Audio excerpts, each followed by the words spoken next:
brothers and sisters. All right. Okay, all right. Brothers and sisters, we are here today because Larry wrote this wonderful book entitled Things Are Getting Out of Hand. Yeah. And some of you might have the older version of it, which was this cover. This is the one I got. And it's a wonderful read, just enlightening. And I was telling, what's your name, Rita. Rita. I was telling Rita a while ago that Larry's just amazing. He's a lot smarter than he looks. But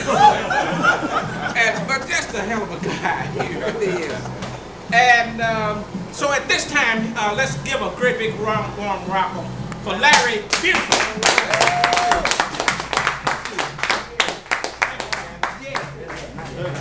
Well, I'm so glad to be here and that all of you took time to come out and to share this with me. This has been a long time coming. Thank you, Tandy, as always. Oh, This guy, write down a check later. he and I go way back. And one day I'll write something about us, you know. But I really want to say thank you from the bottom of my heart that you guys took the time all the way from Rancho Cucamonga, from Los Feliz, and right around the corner. But I appreciate you taking the time.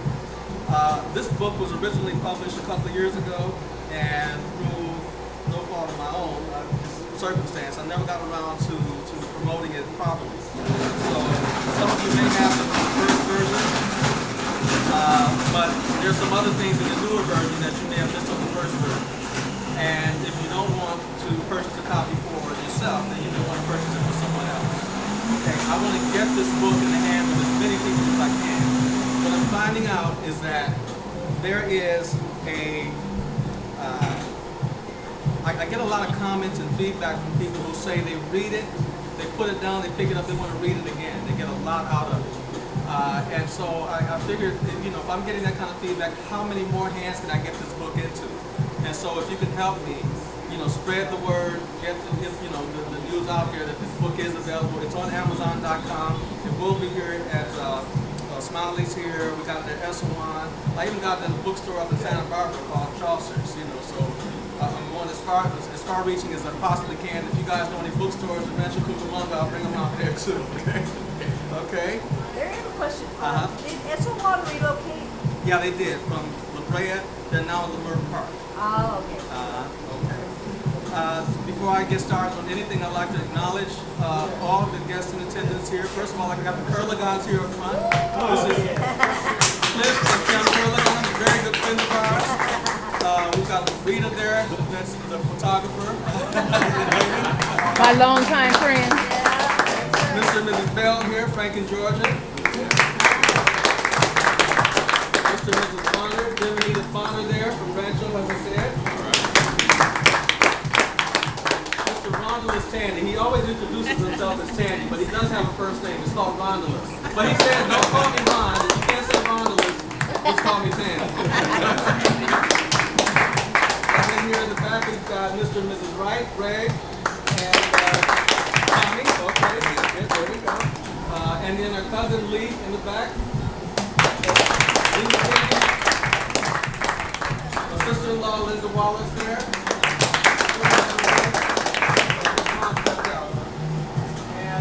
Gentlemen just joined us. I don't get their names, but they're so we're going to be one big happy family today, all right?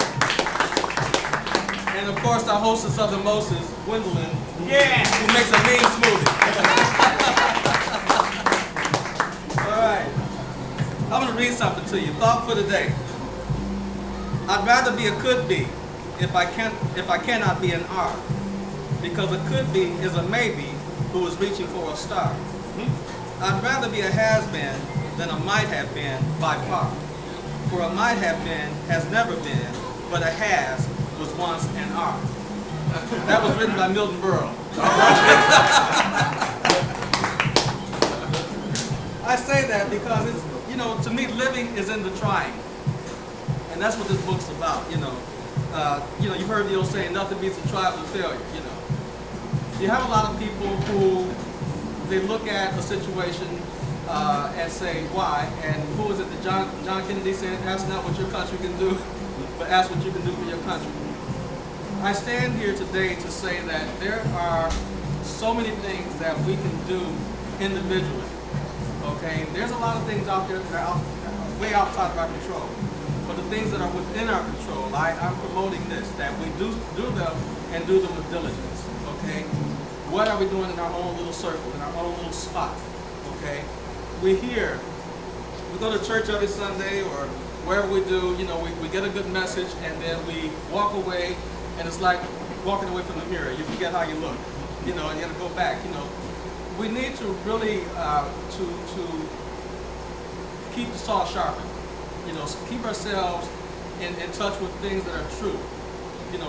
How's it go? Whatsoever things are true, whatsoever things are honest, so that we can pass that on and be an inspiration and help others. Okay.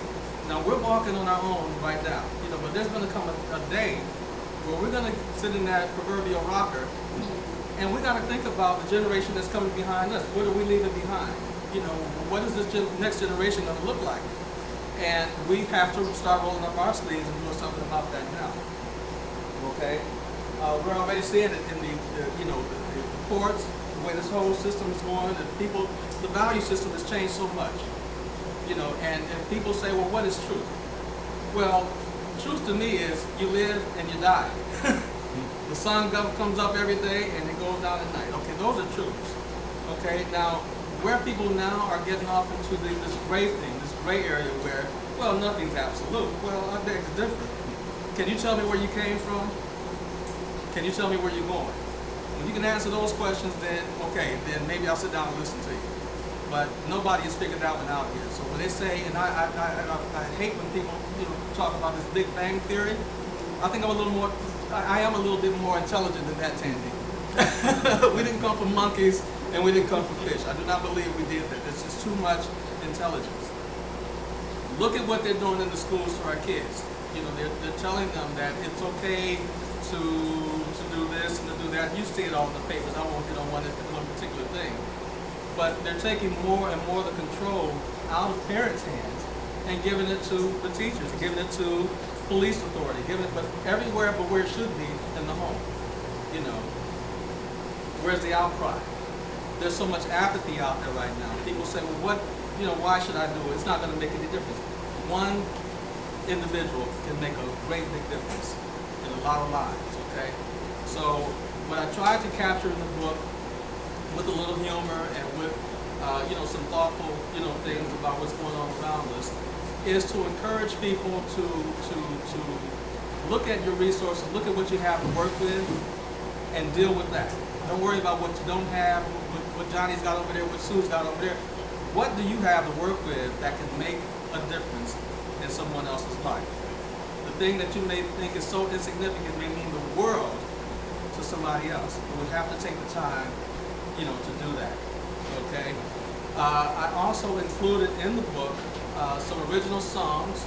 I'm a Detroit guy, so they kind of lean towards the Motown sound. But there are songs with a message to try and encourage people. I've been playing some of these songs for years, and they inspired me, and I wrote them. But then I get feedback from other people that say, it really helped them. I said, well, if it's helping somebody like that, then it's my responsibility to get it out there. My wife says, Larry, you never rest. And she said, why do you always announce what you're going to do? Because the word is powerful.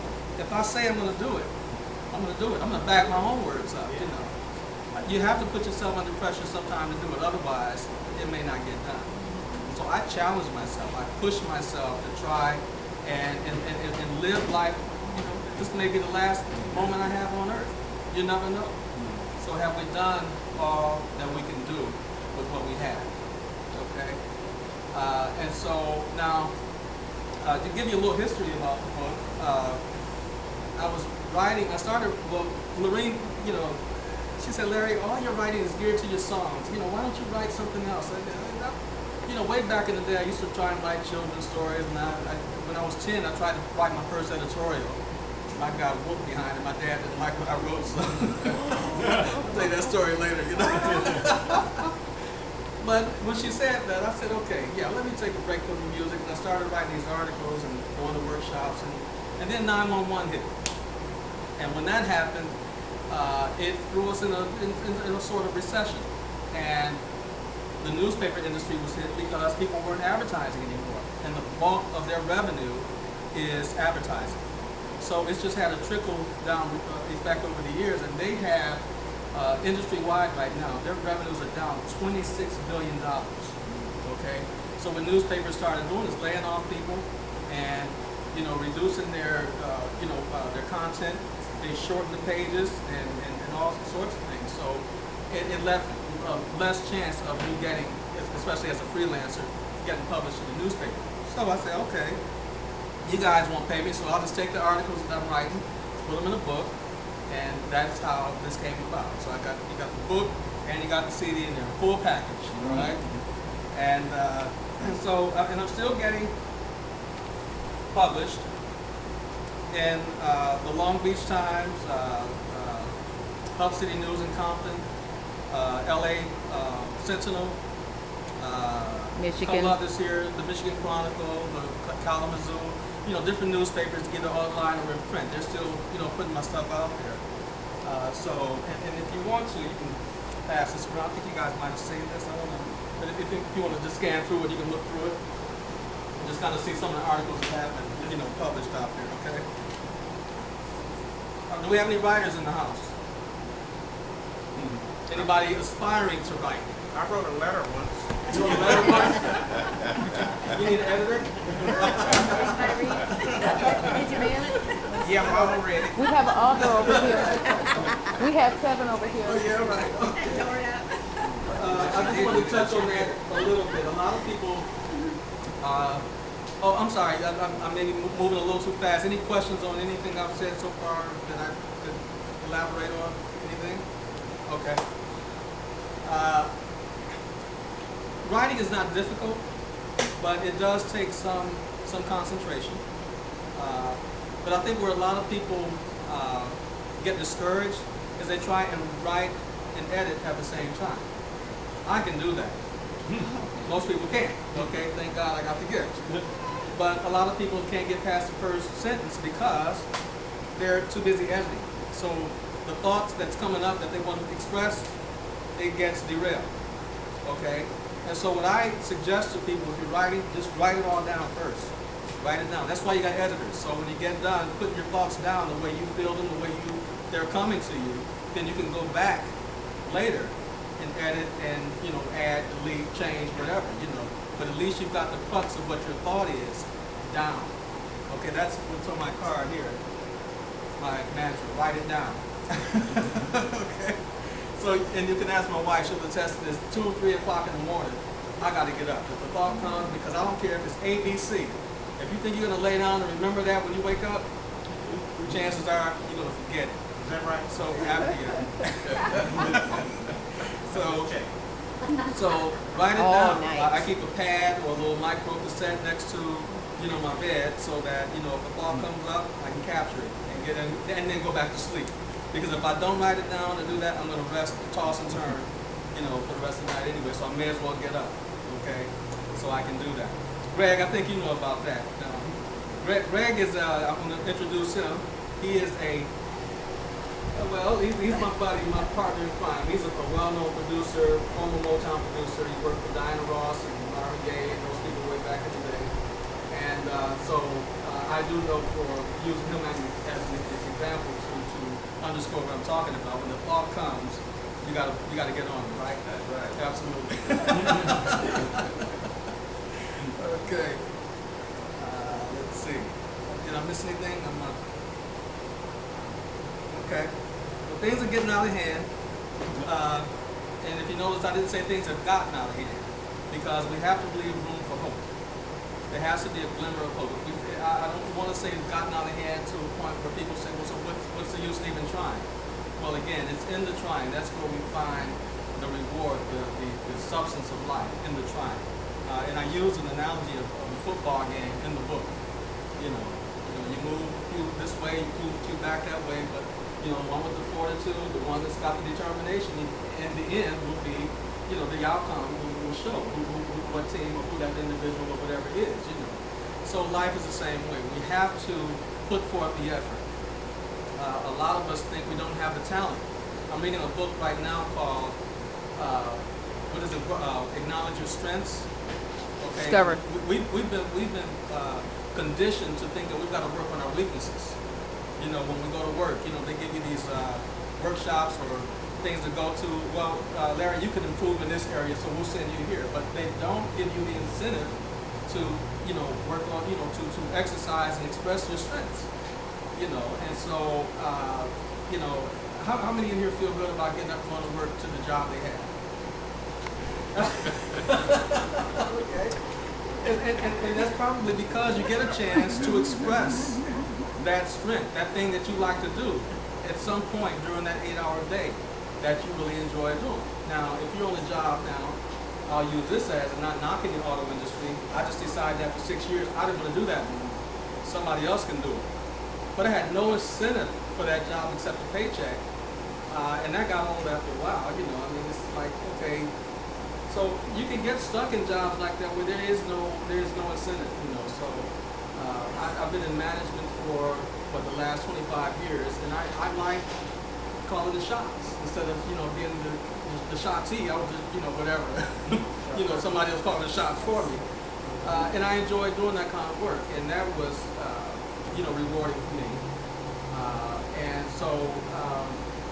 You know, the realizing what our strengths are, developing those strengths, I think will keep us motivated and keep us energized enough. And I think it encourages other people when they see you. I remember a guy saying, "Hey, when you walk like you're going somewhere. You know, you're dragging along. You know, nobody wants to. You know, we walk this way. You know." So here we are, right? Yeah, and saying, you know. You know, and you never know who's looking at you. You never know who's watching you. So, you know, to try to be, you know, role models. And I read in the Bible where it says, you know, God blesses the man or woman that walks uprightly. Not that we always do that, but if He knows our heart, if we try, if we make the effort to walk uprightly, He'll honor that. And I think that's something that if we can pass that on to those coming behind us, the kids. They want something to hold on to. They want guidelines. They want a frame from which to be accountable for, you know. And you've got a lot of parents out there these days who are not, you know, they want to be buddy-buddy with their kids. Hey, yeah, that's my buddy, you know. I mean, they're doing all kinds of stuff with their kids, you know. No, you're the parent. You've got to show leadership. And you've got to be able to set a path for them that they can follow. Whether they do it or not, at least they'll know. They can look back on it one day and say, "Mom, Dad put me on that path. They tried." They cannot look back and say you didn't give them the chance, you know. And so, again, wherever we are, our own little spot can make a big difference. My sister and I used to sing this song. I'll sing a little bit of it, and I think it says it, you know, probably best. Sing it like this. See the candle burning with the golden light shining from my window out into the night. I can light a candle, God can light a star. Both of them are helpful, shining where they are. So God can light the star. That's way out of our control, but we can light the candle, can't we? All right, so that's what things are getting out of hand. That's what I'm writing about, is to try and encourage, light the candle where you are. Don't assume somebody else is doing something. If you see something to do, maybe it's for you to do it, okay? All right, thank you very much.